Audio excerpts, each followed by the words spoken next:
स्वागत है बच्चों आज के हिस्ट्री क्लास में। आज हम लोग क्लास 12 हिस्ट्री के चैप्टर 1 ईंटे, मनके तथा अस्थियां हड़प्पा सभ्यता का विस्तृत अध्ययन करेंगे। अध्ययन की सुविधा के लिए इसको हमने 2 भागों में बांटा है और आज हम लोग इसका पार्ट 1 पढ़ेंगे। बच्चों, यह चैप्टर इसलिए बहुत इंपॉर्टेंट है क्योंकि एक तो यह पहला चैप्टर है और दूसरी बात कि इसमें से 3 नंबर, 1 नंबर और एक मैप का प्रश्न हर बार एग्जाम में जरूर पूछा जाता है। आगे बढ़ने से पहले डिस्क्रिप्शन बॉक्स में जाइए, वहां से हमारे टेलीग्राम ग्रुप का लिंक देखिए और टेलीग्राम ग्रुप ज्वाइन कर लीजिए, जहां आपको हिस्ट्री और साथ साथ पॉलिटिकल साइंस के भी इंपॉर्टेंट स्टडी मटेरियल उपलब्ध करवाए जाते हैं।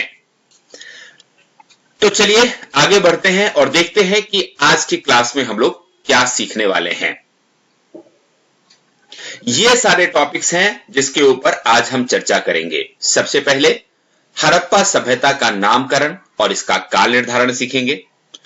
इसके बाद हम ये देखेंगे कि हड़प्पा के लोग अपना जीवन निर्वाह किस तरह से करते थे और कृषि के लिए किस तरह की टेक्नोलॉजी यानी कि प्रौद्योगिकी का प्रयोग करते थे। साथ ही मोहनजोदड़ो जो एक नियोजित शहरी केंद्र था, उसकी क्या विशेषताएं थी, उनको भी समझने का कोशिश करेंगे। और फिर समाज में किस प्रकार सामाजिक और आर्थिक भिन्नताओं को हम समझ सकते हैं, इन विषयों के ऊपर हम चर्चा करेंगे। मैं आपको बताता चलूं कि ये जो आप टॉपिक्स देख रहे हैं ये इतने इंपॉर्टेंट हैं कि इन्हीं में से कई 1 मार्क के क्वेश्चन, 3 मार्क के क्वेश्चन और 8 मार्क का क्वेश्चन भी आपको बोर्ड में मिल सकता है। तो चलिए शुरुआत करते हैं सबसे पहले और हड़प्पा सभ्यता के नामकरण और इसके अवधि को देखने की कोशिश करते हैं। ये देखिए, सिंधु घाटी की सभ्यता को हड़प्पा संस्कृति भी कहा जाता है। क्यों? अब ये 1 नंबर का सवाल हो जाएगा, तो इसका जवाब क्या है? हड़प्पा सभ्यता को हड़प्पा संस्कृति भी कहा जाता है। सबसे पहली बार सिंधु घाटी की सभ्यता में हड़प्पा नामक स्थान को खोजा गया था, इसीलिए इसी के नाम पे इस संस्कृति का नाम रख दिया गया। ये 1 नंबर का सवाल हो गया। अब यदि वो काल आपको पूछते हैं, समय की, बताइए कि किस अवधि में हड़प्पा सभ्यता फली फूली, तो इसका जवाब है 2600 ईसा पूर्व से लेकर 1900 ईसा पूर्व के बीच भारत में सिंधु नदी के किनारे हड़प्पा सभ्यता या सिंधु नदी घाटी की सभ्यता फली फूली। और इस सभ्यता को खोजने का श्रेय इन दोनों महानुभावों को जाता है। ये हैं श्री दयाराम साहनी और ये हैं श्री रखालदास बैनर्जी। दोनों को हमारा सत सत नमन, जिन्होंने भारत की एक अत्यंत ही पुरानी सभ्यता को दुनिया के सामने लाया। तो देखिए, अब इस एक पेज पर 3 1 नंबर के प्रश्न हमने देख लिए। सबसे पहला कि हड़प्पा संस्कृति को हड़प्पा संस्कृति ही क्यों कहते हैं, कुछ और क्यों नहीं कहते? तो जवाब है कि पहली बार हड़प्पा में इसको ढूंढा गया था। इसकी जो अवधि है, जिसका काल निर्धारण है, वो किसके किसके बीच में है? तो 2600 से 1900 ईसा पूर्व के बीच में है। और इस सभ्यता को खोजने का श्रेय किसे है? तो दयाराम साहनी और रखालदास बैनर्जी को है। आगे बढ़ते हैं और देखते हैं कि हड़प्पा या सिंधु घाटी सभ्यता की सबसे विशिष्ट पुरावस्तु कौन सी है? तो इसका जवाब है मुहर। सिंधु घाटी सभ्यता की सबसे विशिष्ट पुरावस्तु का नाम है मुहर। आप ये देख सकते हैं, ये सारे मुहर जो सेल खरी नामक पत्थर से बनाए जाते थे और इन मुहरों पर जानवरों के चित्र और एक ऐसी लिपि के चिन्ह उत्कीर्ण किए गए हैं जिन्हें अभी तक पढ़ा नहीं जा सका है। आपको पता है कि हड़प्पा की लिपि अभी तक नहीं पढ़ी जा सकी है, ये उसकी एक खास बात है। और इन सभी मुहरों के ऊपर आप देख सकते हैं जो जानवरों के चित्र उकेरे गए हैं। तो ये भी 1 नंबर का सवाल आपको मिला कि सिंधु घाटी सभ्यता या हड़प्पा सभ्यता की सबसे विशिष्ट पुरावस्तु कौन सी है? तो आपका जवाब हुआ मुहर। और ये किस चीज से बनाई जाती थी? तो ये सेलखड़ी नामक पत्थर से बनाई जाती थी। अब आप ये देख सकते हैं, ये जो मैप देख रहे हैं, इस मैप के ऊपर आप देखेंगे इंपॉर्टेंट जो प्लेसेस थे वो कहां कहां हैं। तो ये देखिए, पहले जो ब्लू रंग के घेरे में आप देख रहे हैं, यहां आपको बहुत ही इंपॉर्टेंट जगहें दिखेंगी। ये देखिए, यहां मोहनजोदड़ो है, यहां कोट दीजी है, यहां चनहुद्रो है और यहां बालाकोट है। ये चारों ही जगहें पाकिस्तान में हैं और आपके मैप पॉइंट ऑफ व्यू से बहुत इंपॉर्टेंट हैं। दूसरा, इस लाल घेरे में देखिए, ये जो जगहें आप देख रहे हैं, ये सारे भारत देश में गुजरात राज्य में हैं। और कौन कौन सी जगहें इंपॉर्टेंट है यहां पे? ये देखिए, सबसे इंपॉर्टेंट है यहां पर नागेश्वर, यहां पर लोथल और यहां धौलावीरा। ये तीनों जगहें मैप के लिए आपको पूछी जाती हैं। इसके अलावा रंगपुर भी हड़प्पा स्थल है। और तीसरा इंपॉर्टेंट स्थल कहां पे है? ये देखिए, यहां पर इस हरे वाले गोले को देखिए, यहां आपको कई इंपॉर्टेंट जगहें मिलेंगी। राखी गढ़ी, बनावली, ये दोनों हरियाणा में है, और फिर कालीबंगन जो कि राजस्थान में है, और हड़प्पा जो कि इस लाइन के बाएं साइड में आप देख सकते हैं, ये पाकिस्तान में है। और इसके अलावा ये मीताथल भी एक महत्वपूर्ण हड़प्पा स्थल है। तो ये मैप पॉइंट ऑफ व्यू से बहुत इंपॉर्टेंट है और 1 नंबर का सवाल भी यहां से आपसे पूछा जा सकता है। चलिए, अब हम बात करते हैं उनके जीवन निर्वाह के तरीकों के बारे में, जो कि 3 नंबर का सवाल होता है और इसमें से 1 नंबर के प्रश्न भी पूछे जाते हैं। तो देखिए, जीवन निर्वाह के तरीकों की अगर हम बात करें तो हड़प्पा के लोग पेड़ पौधों से मिले हुए उत्पाद और जानवरों यानी कि वेजिटेरियन और नॉन वेजिटेरियन दोनों तरह का भोजन करते थे। और इस बार जो 2020 में एग्जाम हुआ है उसमें ये 1 नंबर के लिए सवाल पूछा गया था और लोग काफी कंफ्यूज हुए थे कि जो लोग पेड़ पौधों के उत्पाद का अध्ययन करते हैं उन्हें पुरा वनस्पतिज्ञ कहते हैं और ये प्राचीन वनस्पति के अध्ययन के विशेषज्ञ होते हैं। ये सवाल 2021 में बेशक पूछा जाए या नहीं ये नहीं कह सकते, लेकिन 2020 में तो ये सवाल पूछा गया था और अधिकांश बच्चों ने गलत जवाब दिए थे। ये गलती आपको नहीं दोहराना है। तो जो लोग प्राचीन वनस्पति के अध्ययन के विशेषज्ञ होते हैं उन्हें क्या कहते हैं? उन्हें वनस्पतिज्ञ कहते हैं। अब हड़प्पा के अलग अलग स्थलों से जो अनाज मिले हैं उनके दानों में हमें क्या क्या चीजें मिली हैं उसके ऊपर ध्यान दीजिए, तो आपको पता चलेगा कि वेजिटेरियन खाने में हड़प्पा के लोग क्या क्या चीजें खाते थे। ये देखिए, सबसे पहले गेहूं खाते थे, इसके अलावा जौ खाते थे, इसके अलावा दाल खाते थे और चना खाते थे, सफेद चना, और तिल भी खाते थे और कुछ खाते थे, यस, चावल भी खाते थे। हालांकि चावल के दाने कम मिले हैं और इसके अलावा बाजरा भी खाते थे। तो इन सारी चीजों का उत्पादन भी होता था और वो इन चीजों का भोजन भी करते थे। अब आइए देखते हैं नॉनवेज में क्या क्या खाते थे ये लोग। हड़प्पा के विभिन्न स्थलों से बहुत सारे जानवरों की हड्डियां मिली हैं जिससे यह पता चलता है कि ये लोग नॉन वेजिटेरियन में क्या क्या चीजें खाते थे। तो सबसे पहले देखिए, मवेशी, दूसरा भेड़, तीसरा बकरी, चौथा भैंस, पांचवा सुअर, इसके बाद हिरन और घड़ियाल भी, आप सोच भी नहीं सकते, और ये लोग खाते थे। मछली भी खाते थे और पक्षियों की हड्डियां भी मिली हैं। तो इससे पता लगता है कि नॉन वेजिटेरियन में कई प्रकार के भोजन ये लोग करते थे। तो ये इनके जीवन निर्वाह का तरीका था। अब बात करते हैं कृषि प्रौद्योगिकी की कि ये लोग खेती किस तरह से करते थे और खेती में किन किन चीजों का इस्तेमाल होता था। तो देखिए, यहां से जो मुहरें मिली हैं उनसे यह पता लगता है कि हड़प्पा वासियों को वृषभ के बारे में जानकारी थी। वृषभ का मतलब होता है बैल, ये आप देख सकते हैं, ये वहीं से मिला हुआ है। और निश्चित रूप से आज भी हम लोग भारत देश में रहते हैं और ग्रामीण इलाकों में अगर आप जाएं तो खेतों में आप हल बैल का प्रयोग होता हुआ देखेंगे, यानी कि हड़प्पा वासी खेती करने के लिए बैल का प्रयोग करते थे। चोलिस्तान और बनावली दो ऐसी जगहें हैं जहां पर मिट्टी से बने हुए हल के प्रतिरूप भी मिले हैं, यानी कि खेती करने के लिए हल और बैल का प्रयोग होता था। ये अलग अलग तरह के औजार आप देख सकते हैं जिनका प्रयोग वो लोग करते थे खेती करने के लिए। और राजस्थान में जो कालीबंगन है वहां से जुते हुए खेतों के साक्ष्य मिले हैं, यानी कि खेत जोते हुए थे।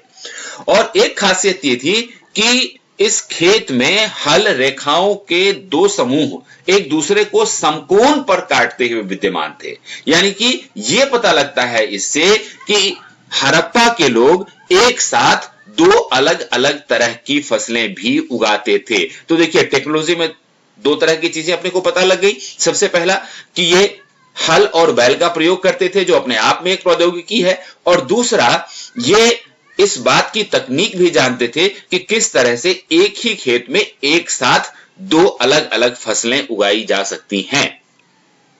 आगे बढ़ते हैं।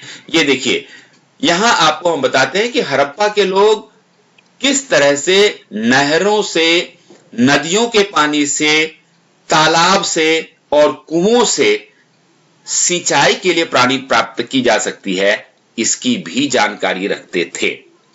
यहां आप देख सकते हैं, ये जो आप देख रहे हैं, ये देखिए, ये चारों तरफ खेत हैं, ये नदी है जिसकी विभिन्न धाराएं बह रही हैं और इन धाराओं से पानी मिलता था तो खेती होती थी।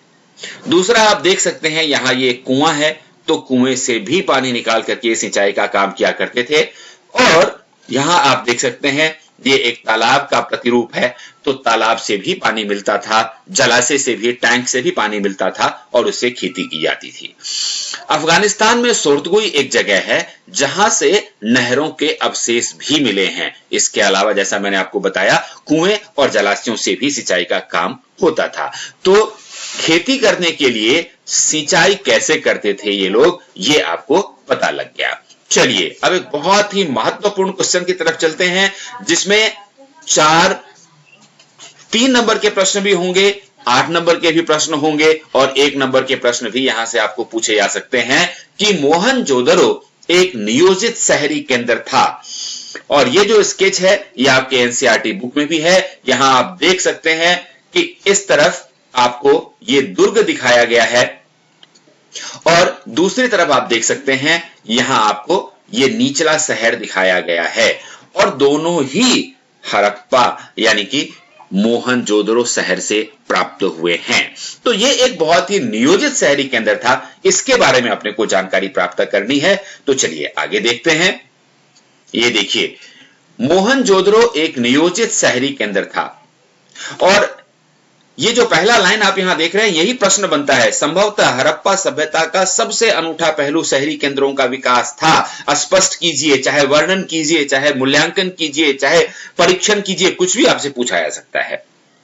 तो देखिए, मोहनजोदड़ो सिंधु घाटी सभ्यता का सबसे प्रसिद्ध पुरा स्थल है, सबसे प्रसिद्ध पुरा स्थल है। हालांकि सबसे पहले खोज हड़प्पा की हुई थी, लेकिन मोहनजोदड़ो वहां की सबसे प्रसिद्ध पुरा स्थल है। और यहां की जो बस्तियां थी ये 2 भागों में विभाजित थी। 2 भागों में ये विभाजित थी, आप देख सकते हैं। और यहां आपको पता चलेगा कि एक जो भाग था इसका वो ऊंचाई पर बनाया गया था, जिसे दुर्ग कहा जाता है। ये वाली जगह आप देख सकते हैं, ये दुर्ग है। और इसकी खासियत क्या थी कि यहां पर कच्ची ईंटों के ऊंचे चबूतरे बने हुए थे, जिसके ऊपर की आप देखेंगे कि घर बनाए जाते थे। तो ये दुर्ग था, और दुर्ग को दीवारों से घेरा गया था और इसको निचले शहर से अलग किया गया था। तो ये दुर्ग की खासियत हुआ करती थी। अब हम बात करते हैं निचले शहर की। ये देखिए, ये जो आप स्केच देख रहे हैं ये निचला शहर है। और इसकी खासियत क्या थी, ये जो दूसरा वाला भाग है जिसको हम लोग निचला शहर कहते हैं, ये आप देखेंगे कि दुर्ग से अधिक बड़ा है, लेकिन नीचे बनाया गया है। इसकी ऊंचाई दुर्ग से कम है।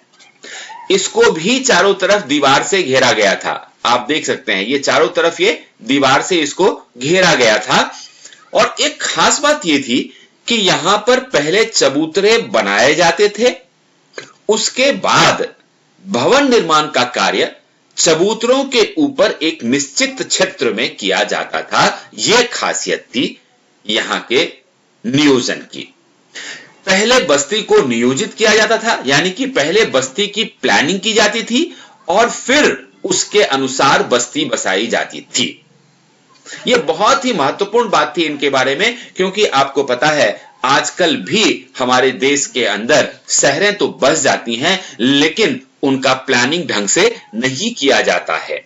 लेकिन आप देख सकते हैं, आपको ये जो रेखा चित्र आपके सामने है, ये जो आप देख पा रहे हैं, ये दुर्ग है और ये निचले शहर का इलाका है। लेकिन यहाँ के रास्तों को, ये मेन रास्ता है देखिए यहाँ, और इसके साथ इनके गलियों को देखिए आप, कितने सुनियोजित तरीके से इनको बसाया गया है, ये बहुत ही क्लियरली यहां पता लग रहा है।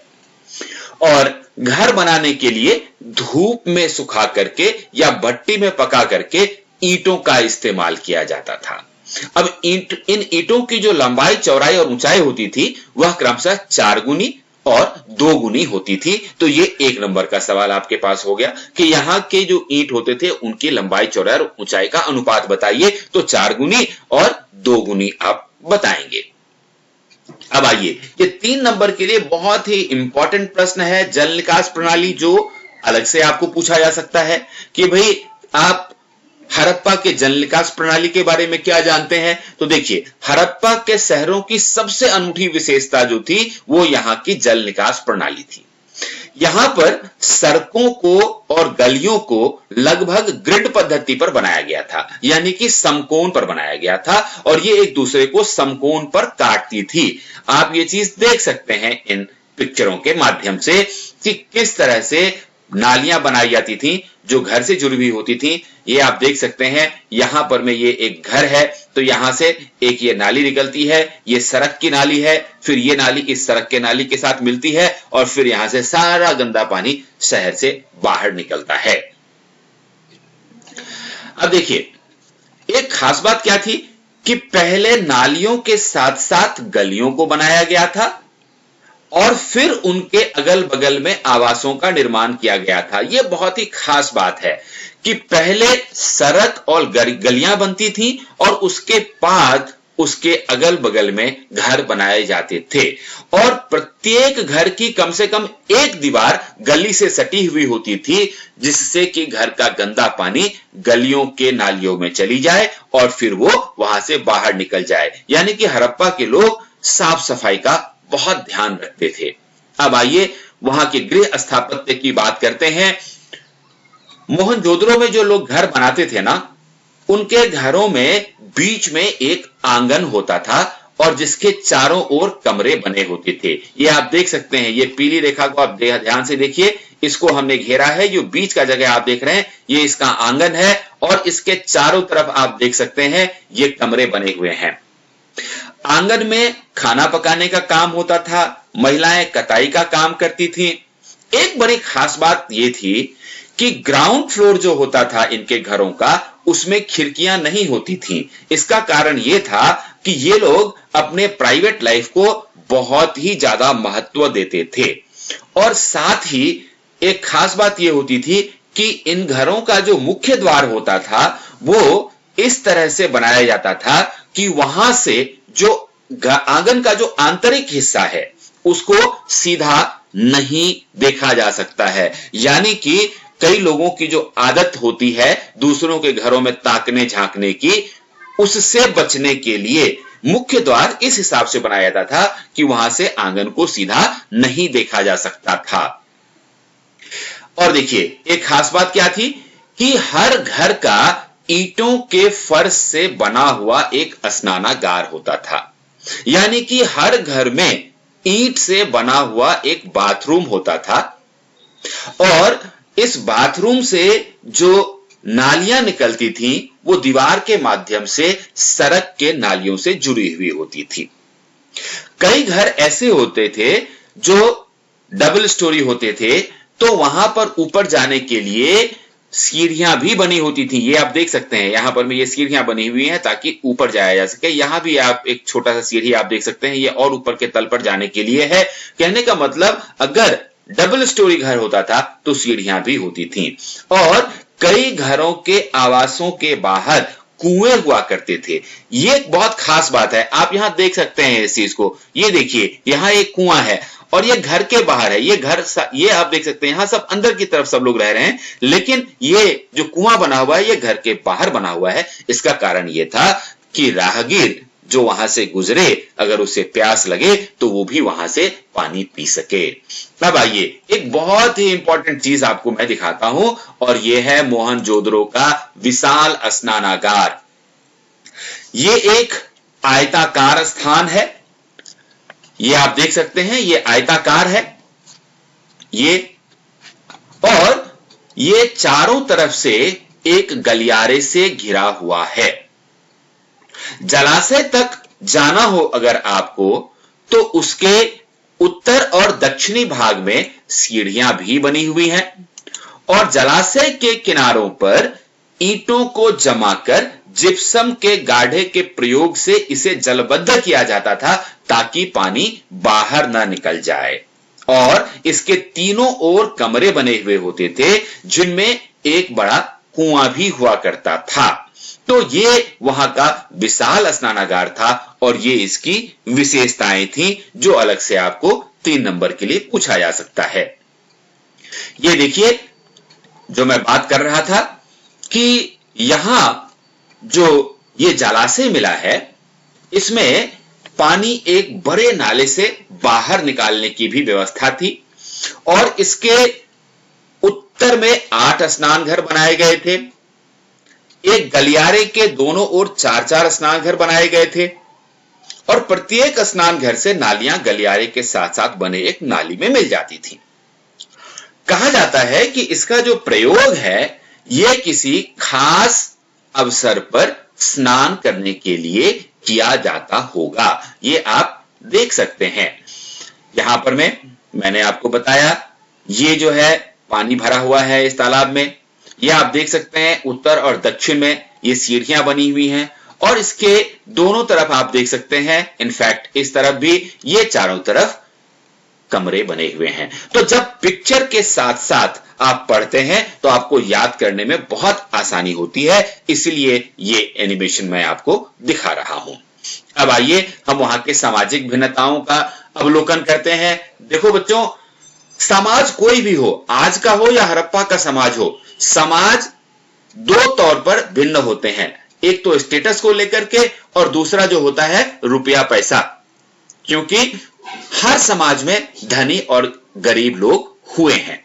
तो हमें कैसे पता लगता है, क्योंकि हम में से तो कोई भी नहीं था हड़प्पा सभ्यता के समय में, और अगर हम में से कोई होगा भी तो आज हमें याद नहीं है कि हम हड़प्पा सभ्यता के निवासी हैं।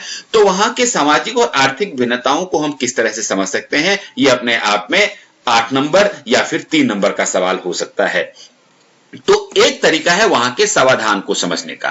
हड़प्पा में सामाजिक और आर्थिक भिन्नताओं को अगर समझें तो वहां के समाधान को देखिए, यानी कि किस तरह से मृतकों को गड्ढे में दफनाया जाता था।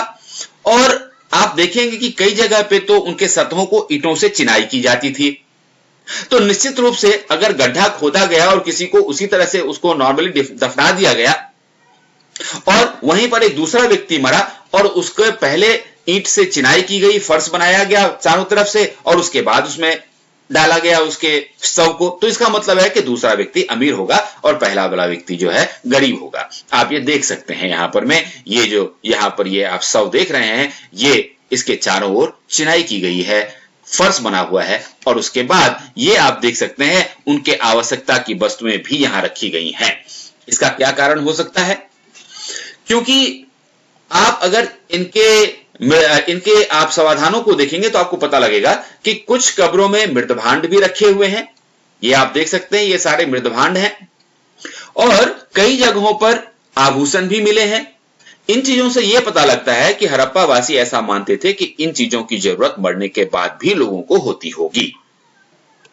1980 के दशक में हड़प्पा में एक ऐसा कब्रिस्तान मिला था जहां पर पुरुष की खोपड़ी मिली और उसके समीप शंख के 3 छल्ले मिले, जैस्पर के मनके मिले और सैकड़ों की संख्या में सूक्ष्म मनके मिले। तो इससे यह पता लगता है वो व्यक्ति निश्चित रूप से अमीर समाज से रहा होगा। और कई बार तो ये जो तांबे की आप दर्पण देख रहे हैं, ये तांबे से बना हुआ है, इसको भी मृतकों के साथ दफना दिया जाता था। और खास बात एक ये थी कि सामाजिक भिन्नता को अगर आप देखना चाहते हैं तो समाधान के साथ साथ एक और विधि का प्रयोग कर सकते हैं, और वह विधि है विलासिता की वस्तुओं का प्रयोग करना। तो देखिए, विलासिता की वस्तुएं क्या होती हैं? पुरातत्वविद जो इन चीजों को जो हड़प्पा से मिली हैं, जब उन्होंने इसका अध्ययन किया तो उन्होंने इसको मोटे तौर पर 2 भागों में बांट दिया। एक तो उपयोगी वस्तुएं और दूसरा विलास की वस्तुएं। उपयोगी वस्तुएं कौन सी थी? जो रोजमर्रा के काम में आती थी, जैसे चक्कियां हैं या मृदभांड हैं, सुइयां हैं, झावा हैं। तो इनका इस्तेमाल हर व्यक्ति कर रहा था और हमेशा, जैसे आप देख सकते हैं ये जो मृदभांड आप देख रहे हैं, इनकी आवश्यकता रोज होती होगी, अनाज रखने के लिए, पानी पीने के लिए, तरह तरह के कामों के लिए। ये जो आप सिलबट्टा देख रहे हैं, ये भी हड़प्पा की खुदाई से ही निकला है। इसका मतलब ये लोग तरी बनाते होंगे और सब्जियों में मसाला डाल करके जो है खाते होंगे, तो इस चीज के लिए इसका उपयोग करते होंगे। तो ये तो उपयोगी वर्ग की वस्तुएं हो गई जो जरूरी होती हैं हर रोज आदमी के। लेकिन वहीं पर में, और ये चीजें आपको प्रायः हड़प्पा में कहीं भी जाइए तो मिल जाती थी, वहीं पर कुछ चीजें ऐसी होती थी जो विलासिता की वस्तुएं होती थी, जो काफी कीमती होती थी और दुर्लभ होती थी, वो हर जगह नहीं मिलती थी। जैसे आप देख सकते हैं कि अगर आज हम लोगों को स्कूल आना है तो हमारे लिए भोजन आवश्यक है, तो भोजन करके हम स्कूल आएंगे। लेकिन वहीं पर में अगर कोई बच्चा सेंट लगा करके आ जाए तो सेंट विलासिता की वस्तु हो गई। सेंट लगाना आवश्यक नहीं है, लेकिन ब्रेकफास्ट करना तो आवश्यक है ना। तो ये जो, और सेंट कोई सस्ता तो है नहीं। इसी तरह से जो कीमती वस्तुएं होती थी, जो दुर्लभ वस्तुएं होती थी, या फिर जो काफी महंगी वस्तुएं होती थी और जिनको बनाने में काफी जटिल तकनीक का इस्तेमाल किया जाता था, वो विलासिता की वस्तुएं मानी जाती थी। जैसे फायंस। अब फायंस एक ऐसी चीज थी जो घिसी हुई रेत या बालू से उसमें रंग और चिपचिपा पदार्थ को मिला दिया जाता था और फिर उसे फायंस बनाया जाता था। ये काफी कीमती होता था और इसीलिए ये छोटे पात्र में रखा जाता था। ये आप देख सकते हैं, ये जो बर्तन आप देख रहे हैं, ये फायंस का पात्र है। जैसे आजकल आपने देखा होगा, सेंट कभी किलो के बोतल में आपको नहीं मिलेगा, वो कुछ ग्राम के बोतल में मिलता है क्योंकि वो ज्यादा कीमती होता है। लेकिन वहीं पर पानी आपको मिल जाता है 20 रुपए में एक बोतल, जो 1 लीटर का होता है। तो यही फर्क होता है। अब देखिए, जो महंगे पदार्थ होते थे या दुर्लभ वस्तुओं से बने हुए जो पदार्थ होते थे, ये हर जगह हड़प्पा में नहीं मिली हैं। ये प्रायः या तो मोहनजोदड़ो में मिली है या फिर हड़प्पा शहर के अंदर जो बड़े बड़े केंद्र थे वहां पर में इस तरह की चीजें मिली हैं। छोटी बस्तियों में ये विलासिता की वस्तुएं नहीं मिली हैं। इसका मतलब ये हुआ कि जो धनी मनी लोग होते होंगे वो प्रायः शहरों में रहते होंगे और वही इन चीजों को अफोर्ड कर पाते होंगे, तभी वो लोग इस चीज का इस्तेमाल करते होंगे। जैसे एक एग्जाम्पल फायंस का ही है कि फायंस से बने हुए जो लघु पात्र होते हैं, ये देखिए, लघु मतलब छोटा होता है, तो ये लघु पात्र है, छोटा पात्र है जो फायंस का है। और इसको आप अगर देखेंगे तो इस तरह की चीजें मुख्यतः मोहनजोदड़ो और हड़प्पा से मिली हैं। इसी तरह से सोना, आप ये देख सकते हैं, ये सोने का आभूषण है। अब ये सोना बहुत ही तब भी दुर्लभ था, आज भी दुर्लभ है, सबके लिए जो है संभव नहीं है सोना खरीदना। आज भी सोना कीमती माना जाता था, तब भी ये कीमती माना जाता था। तो कहने का मतलब ये है कि हड़प्पा के समाज में यदि आप सामाजिक और आर्थिक भिन्नता का अवलोकन करना चाहते हैं तो आप 2 चीजों के ऊपर ध्यान केंद्रित कीजिए। एक, वहां लोग समाधान कैसे करते थे, और दूसरा, वहां विलासिता की वस्तुएं कौन कौन सी मिली हैं और कहां कहां से मिली हैं और किन चीजों से वो बनाई जाती थी। तो आपको यह पता लग जाएगा कि उस समय समाज में किसका स्टेटस ज्यादा और किसका कम होता था और आर्थिक रूप से कौन अमीर और कौन गरीब होता था। तो बच्चों, आज हमने यहां तक किया और अगले पार्ट में इस चैप्टर को पूरा करेंगे। धन्यवाद।